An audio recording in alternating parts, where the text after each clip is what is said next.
Just you and me so far? Yeah. Usually a lot of them don't hop in till like right at 7. Okay. Yeah. So you see all the questions that are going to be asked. Yeah. Where are you at? Looks like you're at a Mardi Gras. This is like the space underneath Holmes Hall where they have like studios and stuff. And there's Yeah. a wall backdrop that they like to do videos on. But yeah, No. Yeah, it's making me dizzy. yeah. But let's see. Yeah, I got all the questions. So this like how many people have you guys had this semester? The last one I went to had about a dozen people join in, but you mean like in total in the program, or Yeah. Yeah, uh, how many speakers and how many weeks? oh, there's quite a few speakers. Because we have like 2 every single week this week, I think, Oh, okay. if I remember the schedule correctly. Uh, I had to figure out how to claim the host on this Zoom meeting, but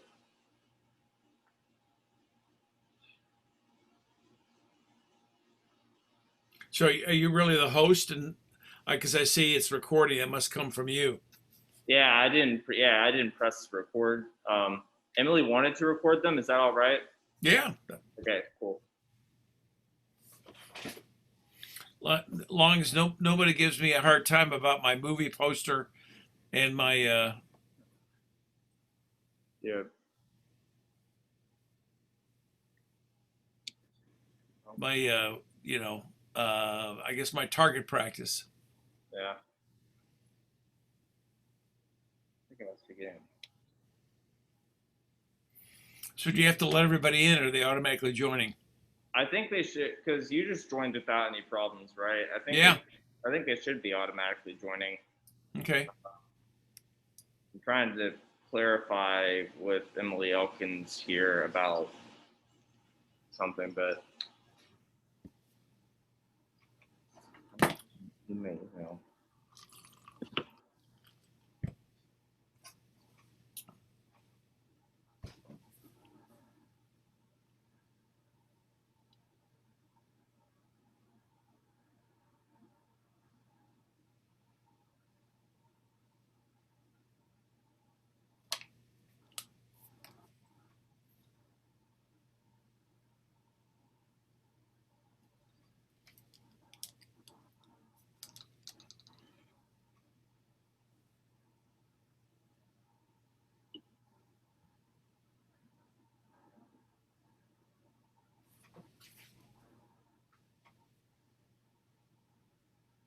No. Hey, Emily.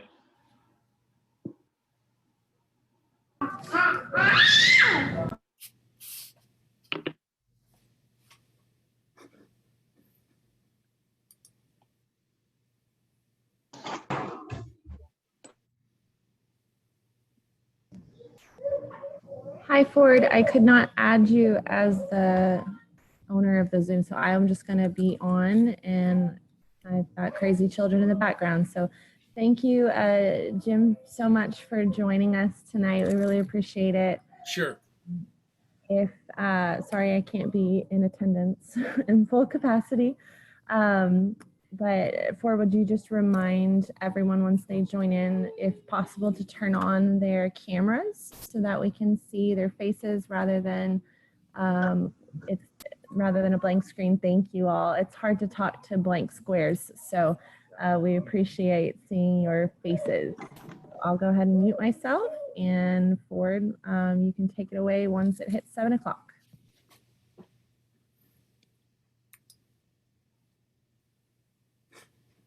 I see Gavin there. How's it going?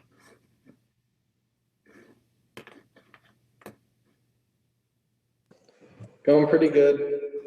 Great.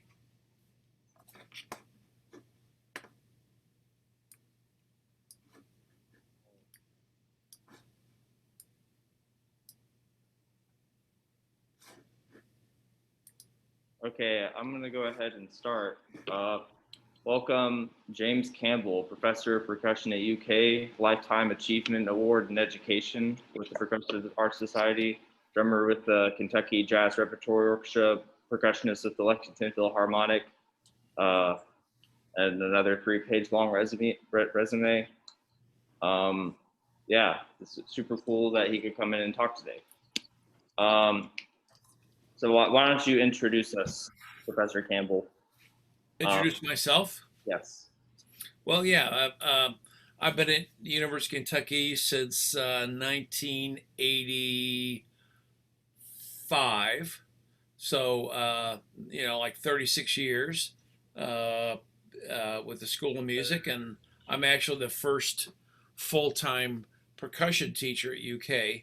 When you think about people that teach instruments in a large university in the music department, I'm the first full-time specialist in percussion. So they did a national search when they had an opening, and I was fortunate enough to get the job. But I teach percussion, division coordinator for Winds Percussion and Jazz, help coordinate our efforts, and my duties are teaching what we call applied percussion, which is private percussion lessons to students that are undergraduates, master students, and doctoral students, and that's usually individual one-on-one instruction. This semester I also teach a percussion colloquium, which is graduate students, and we're reading and discussing articles that we send to each other that relate to pedagogy and that kind of thing, and also teach percussion ensemble, the steel drum band, and that's larger classes. But so that's kind of what I do here. So, when you were a kid or a teenager, was this your dream job or?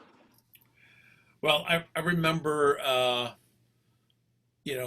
before I entered high school, my interest in occupations, because they used to give us tests and have that kind of thing.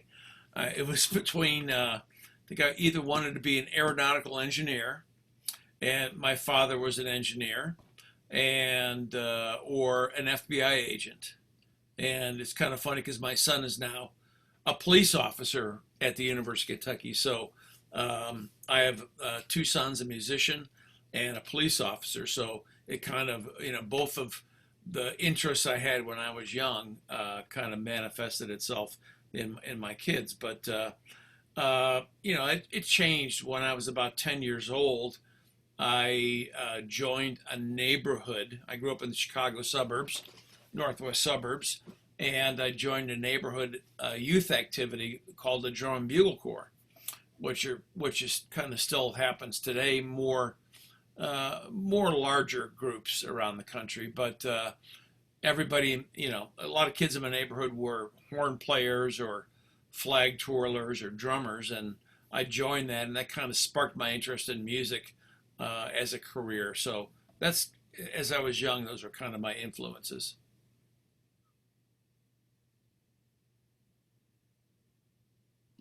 I was muted there. So what's your background in educational experience?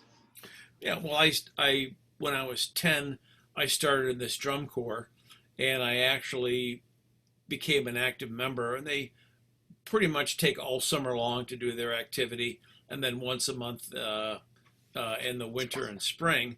And I did that for about 10 years. So that was all through high school and into college. My high school, I was a band guy, so I was interested in playing in band. And then college, through mentors I had in high school, they encouraged me to go to a local college, actually, 45 minutes from me, Northern Illinois University in DeKalb. And that kind of sparked my interest into what I wanted to do for a career. And I went through Northern Illinois University, got a bachelor's in music education and a master's in performance. And while I was there, I also studied in the summers. I would study with members of the Chicago Symphony, jazz drummers out of Chicago. So I didn't stop in the summer when school was over. I'd just keep taking lessons in the summer with other people that I needed to sort of network with, and also to be able to work on my deficiencies in other areas.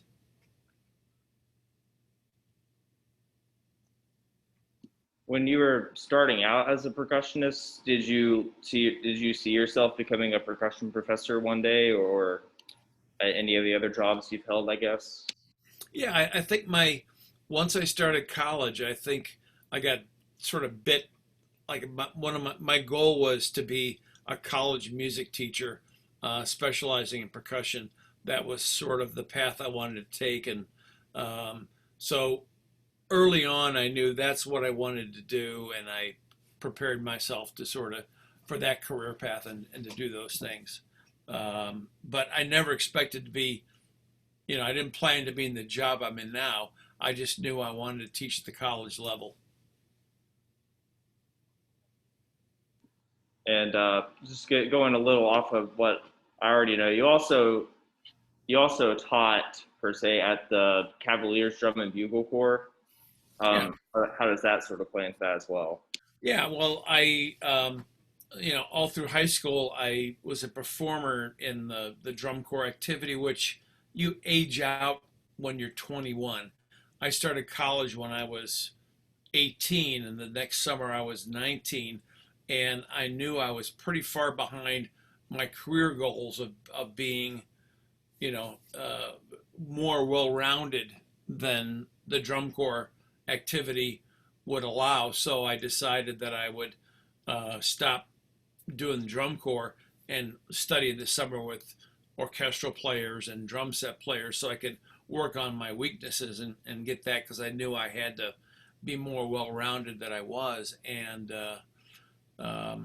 what happened was, after a few years of being, going to school and being out, the drum corps I taught asked me to come back and said, "Look, we're in a bad place because our drum instructor left, and we need somebody to write the music and teach it. Would you come back and do that?"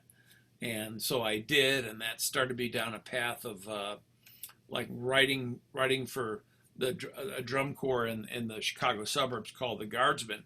And I was just, growing up in Chicago at that time and being a percussionist, every major manufacturer that made percussion equipment was based in Chicago. The world's largest drum shop was based in Chicago. So I had access to all these great influences.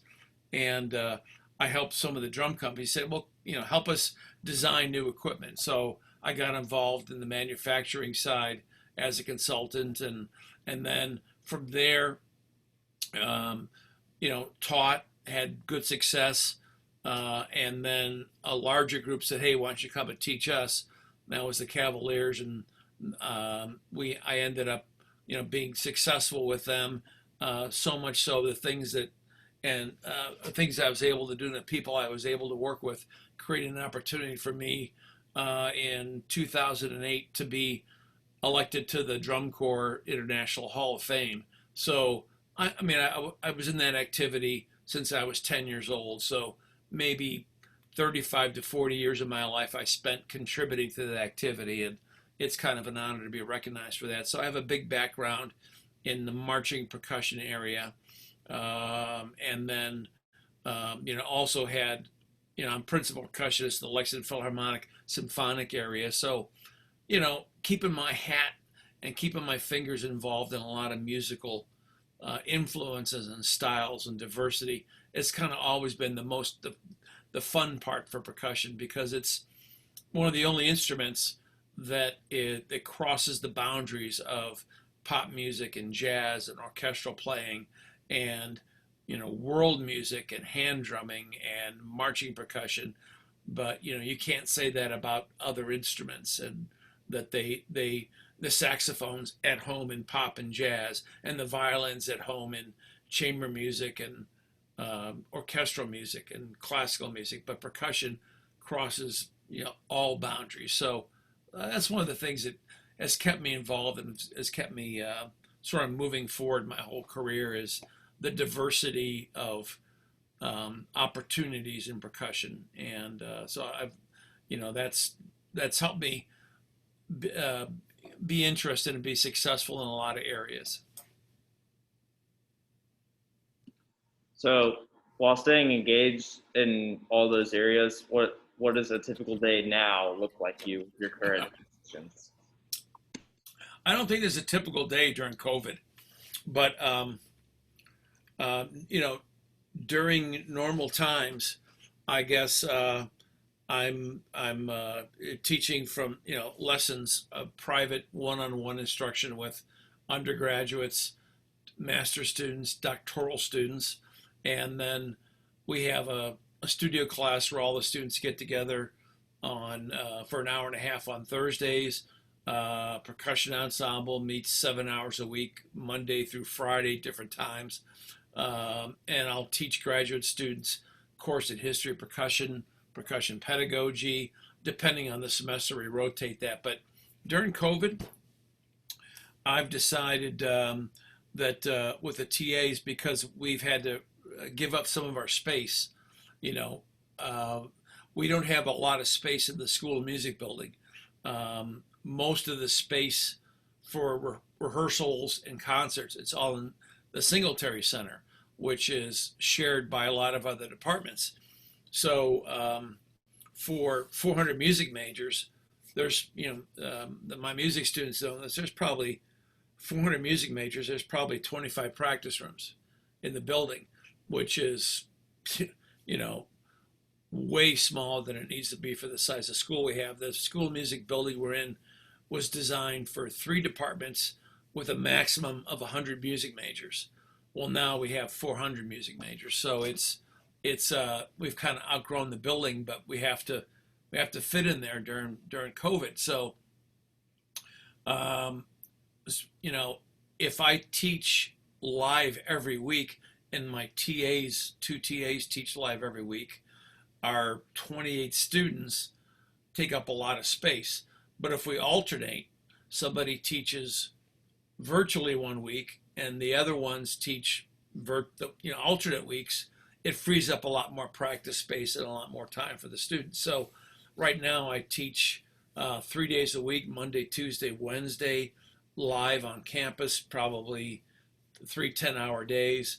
And then the following week, I teach virtually, so the students will record their performance the night before, the day before, send it to me. We open it up on Zoom, share the screen, talk about what they need to prepare for the next week. So we're getting one live lesson and one virtual lesson every 2 weeks. The weeks I teach at home, the TAs teach live. So we're sharing spaces and opening up, more areas for everybody to not, collide with each other while we navigate this pandemic. And so, like, COVID notwithstanding, what's the more we had an art talk with another professor last week, and outside of classes, there's also like the School of Music responsibilities, and then also there's the performing groups you're involved in as well. So what is the week, COVID notwithstanding, typically look like with those, I guess? Yeah, well, our a full load for a music professor at UK, as mandated by our accrediting agency, the National Association of Schools of Music, is 18 contact hours a week. That means if all I did was teach, 1 hour private lessons a week, I'd teach 18 students, that would be a full load.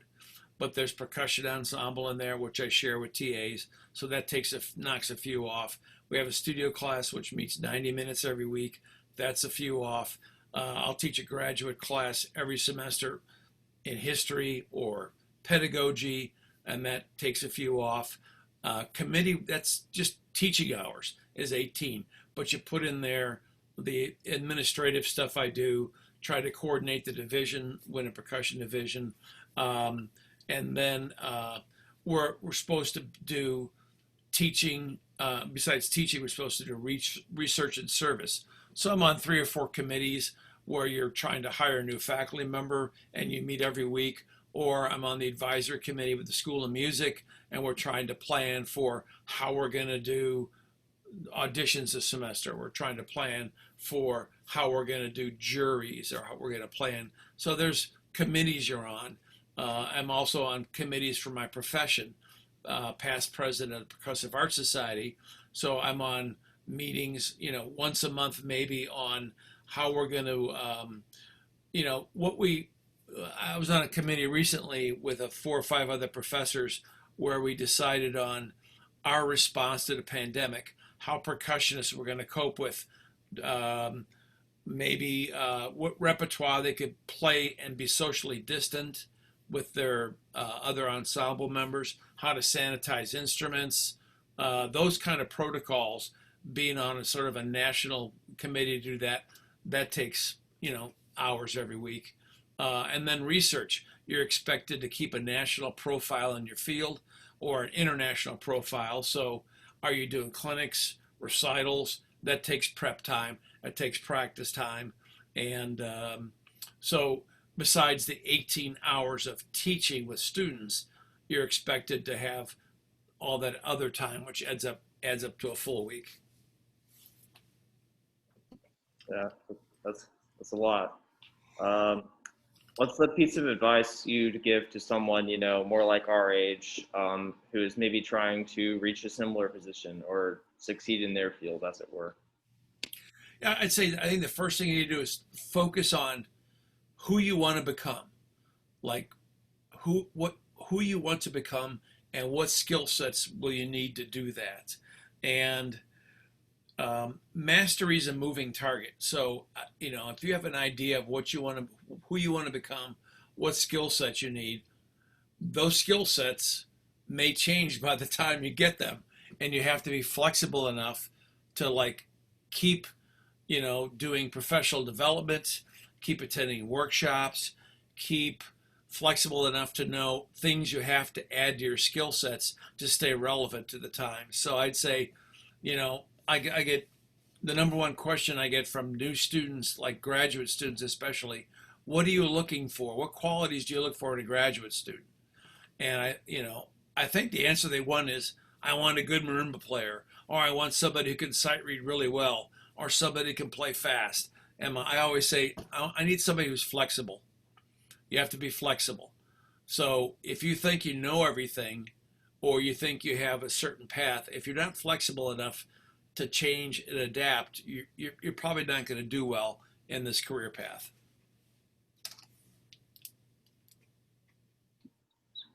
Great advice. And what do you consider to be your most successful part of your career, I guess?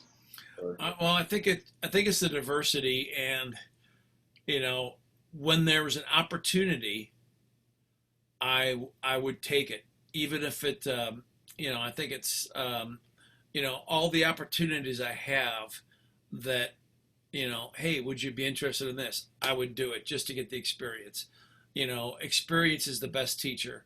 So even if you fail at it, then you know what not to do the next time. So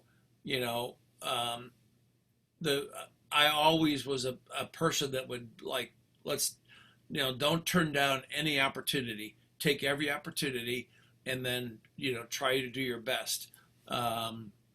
And I think my first college teaching job, before I've been here at Kentucky for 36 years, but I was 6 years at Montana State University in Bozeman, Montana. That was my first teaching job.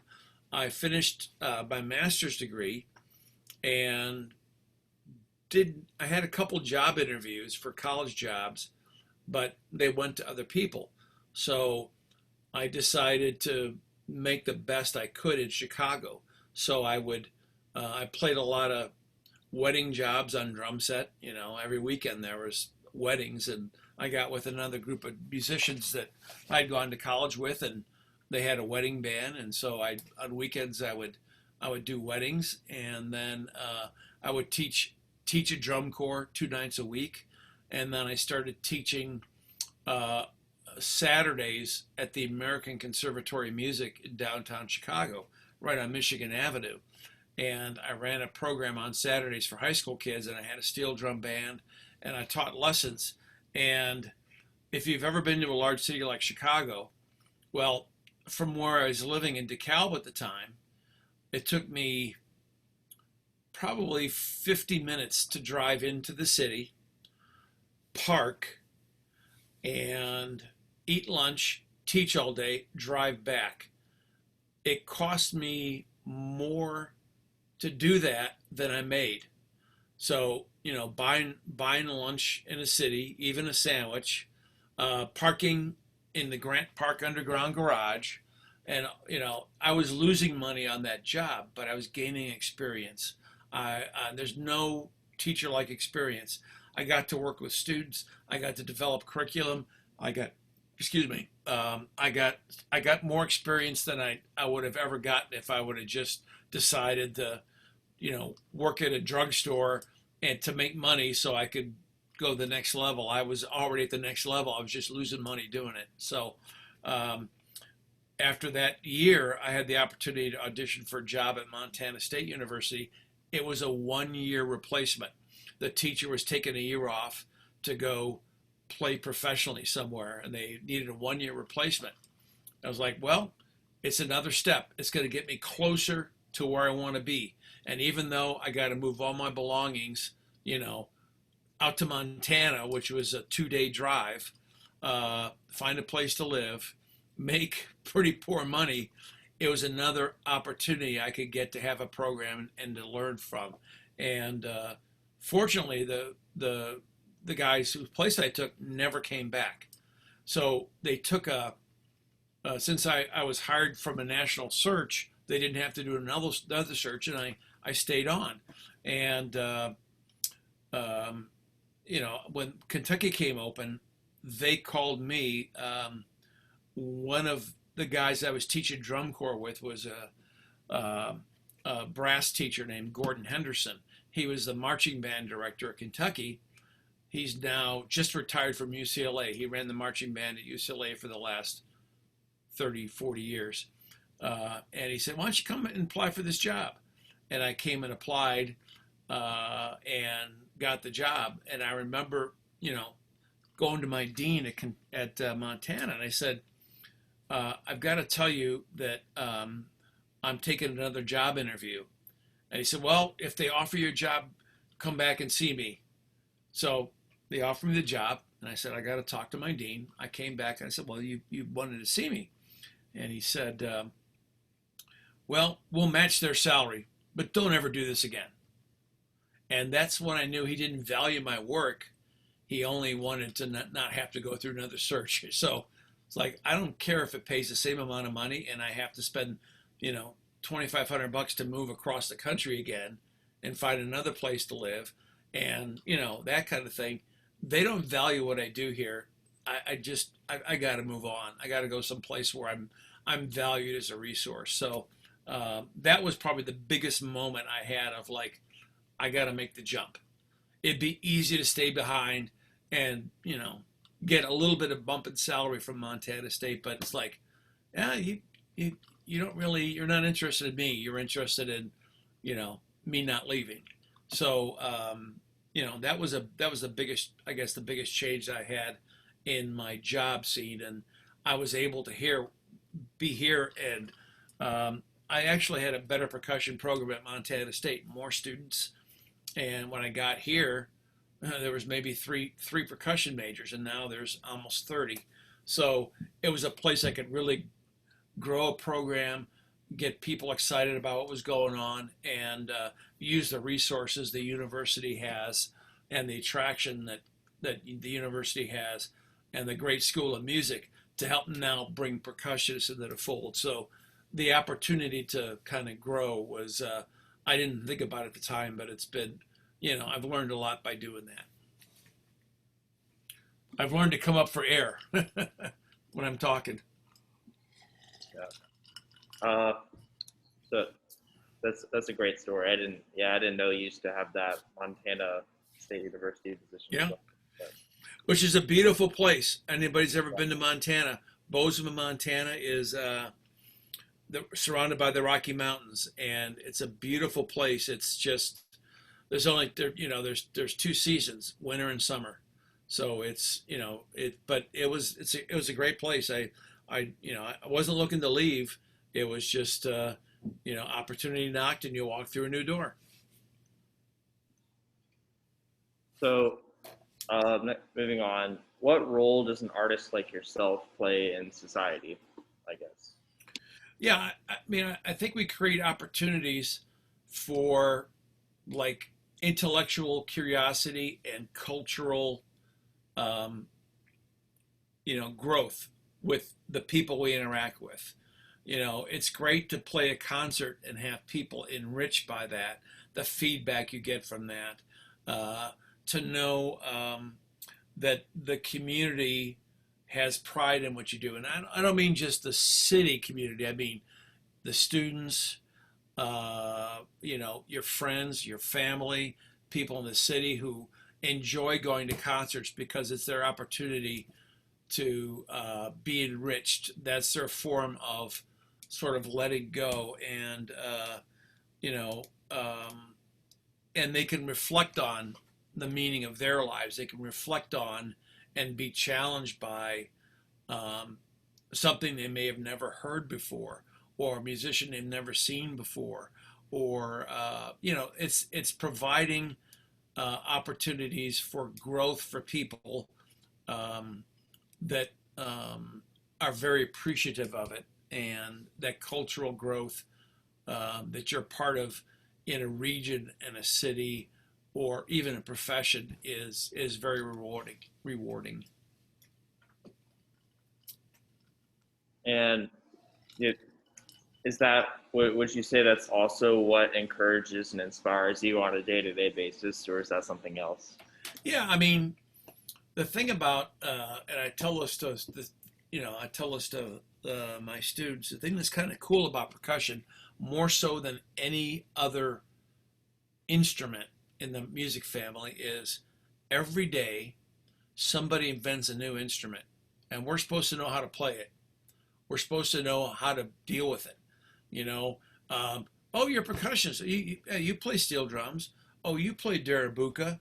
Oh yeah, you do marching percussion. Oh yeah, you play the marimba. Oh yeah, there's so much diversity that you'll never grow tired of learning new techniques, new repertoire, um, you know, and bringing that influence to everything you do. I mean, I played orchestral concerts with the Lexington Philharmonic, and the whole concert I played the cajon, a Peruvian hand drum, in a classical music concert.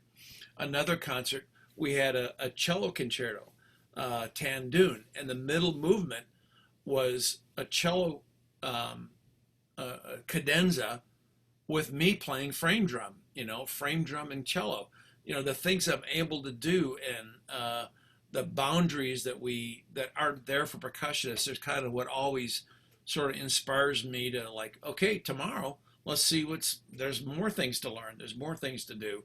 And when you have alumni and students that are out there that are breaking boundaries, like one of our alumni I always kind of brag on is Glenn Cochee, who's got 2 Grammys with Wilco, the rock band Wilco, and the way he brings world music to his drum set, and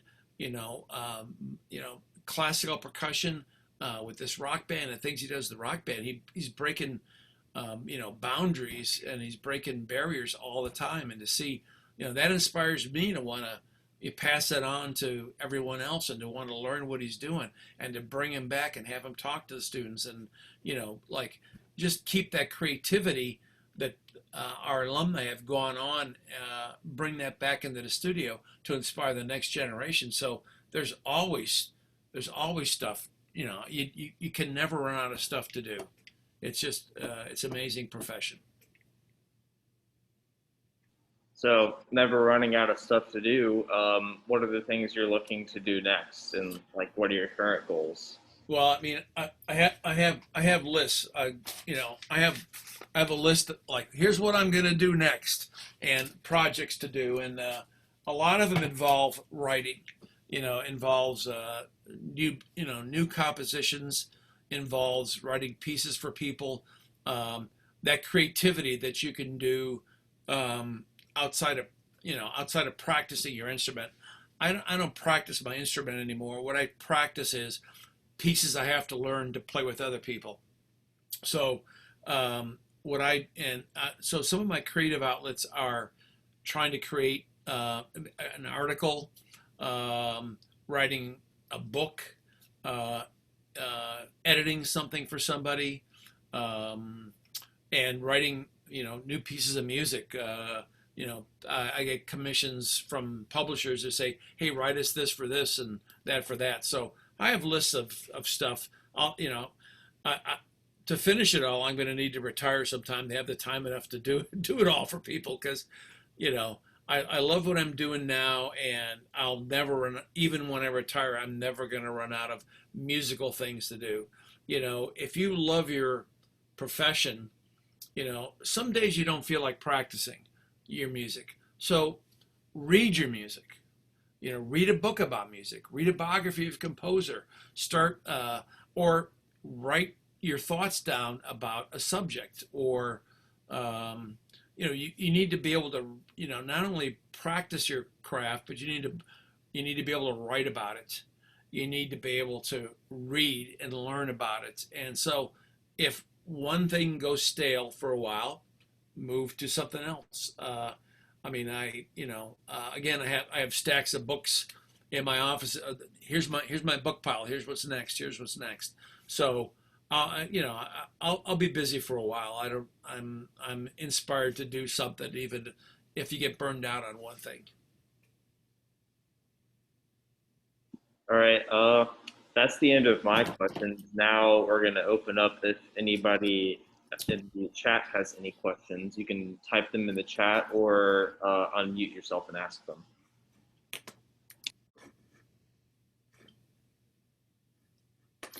Was that good, huh? I have some questions. Sure. Okay, so one, I didn't even realize, but I have your sticks with me right now. Got All your right. signature on them and everything. So how does it feel knowing that your name has been distributed so widely throughout, like, the world, I guess you could say? What does that feel like? Well, with that stick company, it's a funny story because um, I had a teacher when I was marching in drum corps uh, that ended up leaving and starting his own drumstick company, Silver Fox Percussion, and he moved out of Chicago area and moved down to Florida, started making drumsticks, and he said, "Hey, would you help me? Because you're still doing march percussion, you're at the top of your field. I want to design better marching drumsticks besides drum set sticks." So I helped them design. I actually had my first signature drumstick was a marching percussion stick. I'll put your name on it, kid, with this company Silver Fox. He passed away and sold the company, and I wasn't a fan of the guy he sold the company to. And so I said, stop selling my sticks. And about the same time, one of the kids that marched in the drum corps I taught in Chicago, Cavaliers, I was teaching, Eric Johnson, decided he wanted to start a drumstick company in Nashville. And he said, help me design drumsticks. I said, well, I'm kind of getting too old for this drum corps stuff because I have to be away from my family all summer. And I'd rather, and I'm playing principal percussion with the Lexington Philharmonic, and my needs for drumsticks are a little bit different. I'll help you design concert percussion sticks. So he liked my ideas and he started doing that and put my name on those. But it's not strangers, it's family, it's people I know, people who you've worked with for years and you can help each other out. So um, it's great. I look at it more, instead of having my name on a drumstick, I'm so proud. I looked at it as like, that's my opportunity to help my friend start his business. And yeah, it's very flattering, but it was an opportunity for me to help a friend, and an opportunity for me to be able to have ideas that you can see ideas you can see come out. I mean, people have always sort of asked me for, that creative side. Help us design. We want to design some marching Tim Toms. We have this idea, and I was one of the guys that helped design what we call now quads, to their the configuration that I came up with for Slingerland Drum Company back in the '80s is still the same configuration we have today. I have 2 patents with the Evans Drumhead Company on marching percussion designs. They said, hey, a friend of mine was working there, and he said, hey, help us design marching heads. We only have drum set heads. We want to know what the marching guys need. So, it's kind of, I've always been the kind of person, it's like when you ask me to do something, I'm going to do it. I'm going to come through. I'm going to give you my ideas. And I've had plenty of ideas that people, and input that people don't take. I've had ones that I thought, this is a million seller. And they just go, nah, we're not interested. So, I don't get disappointed. I just do something else. But yeah, I like that creative side, that industry side. And I'm involved with several companies as far as consulting and design. Evans Drumheads, Innovative Percussion Sticks, like you see, Zildjian Cymbals, Yamaha Percussion, and Meinl, which makes world music instruments, Black Swan Percussion, which makes tambourines, triangles. And they ask, hey, would you consider doing a blog or a video or an article for us? And I try to, because they help out the school by paying artist fees for somebody who comes in, they help us out. So I'm like, I want to be the first guy to help them out. My article's in as soon as I can get it to them. My ideas are there. Hey, can you send us your ideas on this? I try to respond right away, because when we say, yeah, we'd like to bring in so-and-so as a guest artist, could you throw in $500 for his fee? They'll do it because they know I'm going to deliver, and they know the students that have come through my program that now are, 40-some college percussion programs have UK grads running them now around the country. They know that if Jim's guys are going to come through for us too. So it's kind of a little, they trust me, they trust my students, and it's just a nice community that, where we can all sort of be involved and be creative. So I think I went down a rabbit hole now. I'm not sure if I answered your question, but I hope I did. You answered it. It was good. I also had another one. So I'm a music education major as well. And you were talking a lot about different things you were involved in. So what are some things that you see right now, some opportunities? I know you talked about like drum corps and things like that. What are some opportunities that you're seeing right now for a music education major that would probably be good to get into for like future success? Yeah, good question. One thing is a lot of the major manufacturers like Yamaha, and I'm not sure what the other one, the other instrument makers, Jupiter and other ones, they have like internship programs in the summer for people to help. Bands of America does Music for All. I know DCI did. A lot of people are kind of on hiatus now because most people in the music industry are working from home now, so there's no offices.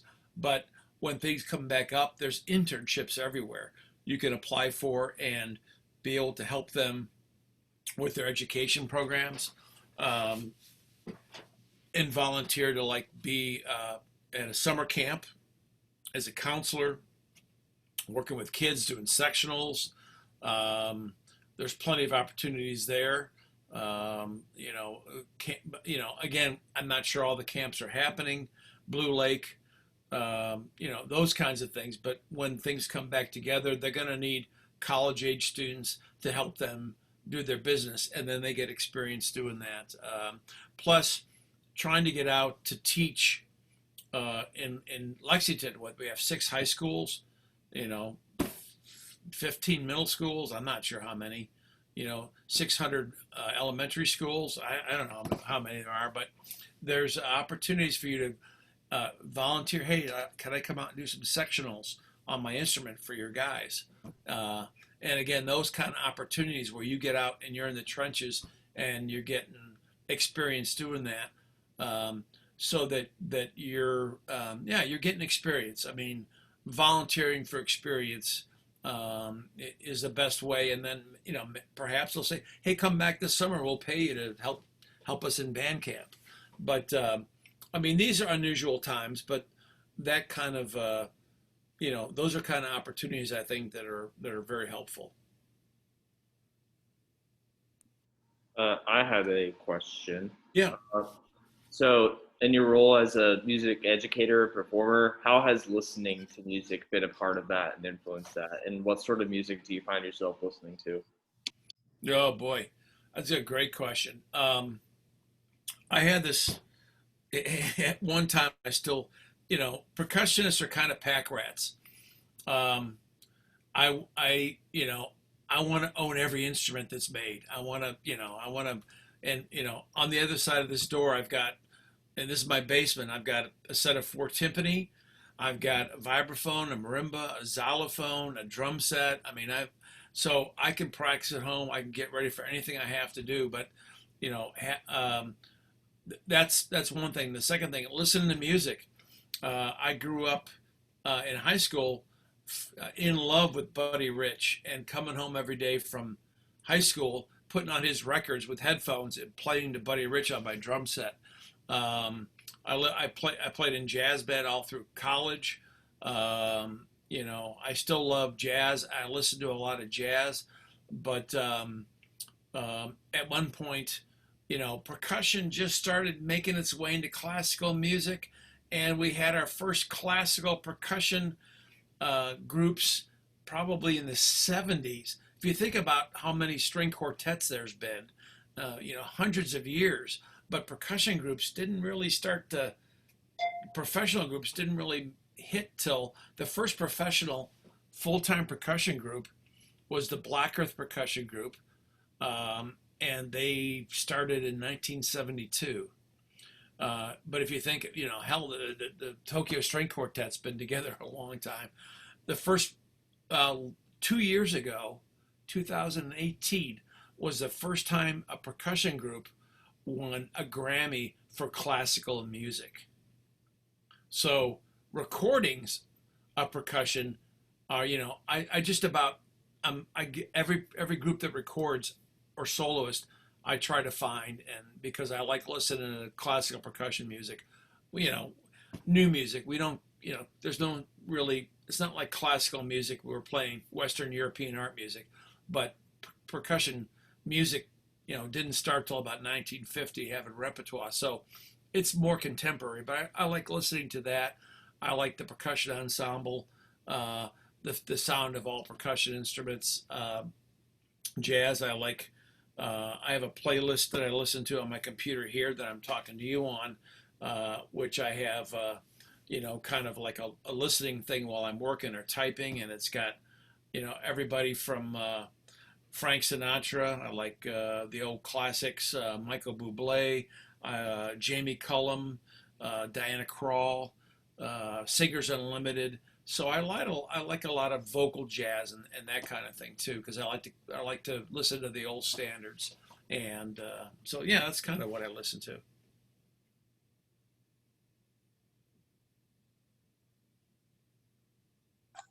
Yeah, hi Jim. I have a question.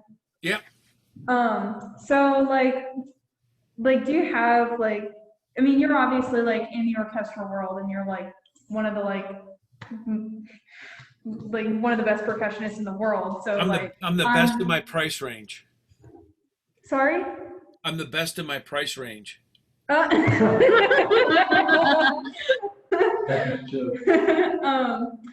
Yeah, so I'm out of curiosity, like I'm kind of considering like the orchestral world of percussion. Do you like what's the best way to like kind of prep like not only like musically but also like mentally for something like that? You know what I mean? Yeah, I mean, you know, the best orchestral musicians I know play everything. Okay. Um, when I was a senior in high school, one of the reasons I went to the college I did, the Northern Illinois Jazz Band came through, and uh, you know, played a concert, and the drummer had a big solo, and the jazz band director says, "Hey, anybody in the audience? Uh, this guy's retiring. Is going to college. He's graduating. So this book's open. If you're interested in playing drums, come and audition for us." And it was like this kid, great drum set player. It was Jim Ross, who's now in Chicago Symphony. So I mean, Chris Lamb plays principal with New York Phil, plays everything. It's like you don't limit yourself to saying and that's a good question, Adria. It's kind of like you know, don't don't like have a specific career path so narrow. Um, Try to get as much experience in everything you can, because I think your career is your that you will be defined by your work. So after a while, people will only call you for what they call you for. But you know, do every musical experience you can. It makes you a better musician. Rather than saying, I people come and audition for at UK incoming freshmen, and I'll say, "What do you want to be doing in 5 years?" "Well, I want to be an orchestral percussionist." You shouldn't come to school here. You should go somewhere else, because you're going to have to do everything if you come here. You're going to have to, you know, be in marching band and jazz band and play marimba and play frame drums and do this and do that. Now, if you want to be a specialist when you start out, you're going to end up working for UPS, because you got to wait for your skill set to open up. But if you do everything and take every gig, after a while, your specialty will come by what people call you for the most, not by so music and all the arts are very are a lot of dots. You have different genres: jazz, classical, or world music. You have all this stuff, and the best prepared people are not the ones who specialize in one thing, but they're the ones who learn how to connect the dots, not collect the dots. So connect as many dots as you can while you're starting out, and it'll turn into a great career, but it'll evolve. It won't be, it's not like you say, there's an orchestral percussion job open up and there's 250 people that apply. Doesn't mean you should be down. It means you ought to be able to do any job that opens up, not just that job. And any contemporary music job needs someone who's flexible. And like I said, I played classical music jobs where I played Peruvian frame drums and North African frame drums, and that is because I was a principal percussionist in an orchestra. And I know there are orchestras that they need, they're doing something and somebody has to play steel pan. So either you decide you're going to get a sub for that concert and you can't play it because you don't have the skill set, or you've learned to play that stuff. Did that answer your question?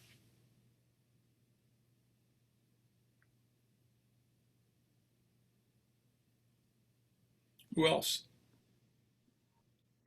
Good. Yeah. Anything, Ford? No, I think that's it. If anybody has one more question or anything you'd like to leave us with, Jim. Yeah. One thing, I guess, the cool thing about being in Lexington, and this is, one of my goals when I was in college, I said, I want to be a college percussion teacher, but on the way, I taught drum corps, consulted with drum companies, did all this stuff on the way, building skill sets. I said, I want to be in a city that's big enough to have a college, that's big enough to have national music acts come through. I mean, Elton John's coming through. I've seen Paul McCartney here, Billy Joel, big musical acts come through. We had the New York Phil and Singletary Center. And it's also big enough that I have outlets as a musician. The Kentucky Jazz Repertory Orchestra, I play drums in, Lexington Philharmonic. There's opportunity. So I think Lexington is the right size to be a incubator for art students and music students and art students in general. There's things going on at the university. There's things going on in the town. There's things going on outside that are brought into town. There's opportunities because of the population for you to create your own opportunities. And I think Lexington is a great size city for that. And it's very, it's very open to entrepreneurial, thinking and entrepreneurial stuff. So very progressive university, progressive city, and maybe it's been a great place to live. I think I've really grown here and am able to. I was able to. I'm able to have one of the finest jobs in the country, and it's I'm just real happy to be here. I hope you all have that same experience in whatever you're pursuing. All right, thank you. And I think that will conclude our art talk. Great. Just leave you, remember to always be the best in your price range. I'll leave you with that. Take care, everybody. Have a good evening, and go Bears.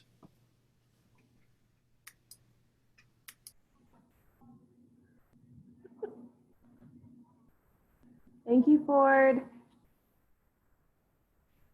Okay. All right. Thank you, Emily. Dude, I can't end the meeting. I just gotta leave. I will end it. Okay. Thank you. Bye. Bye.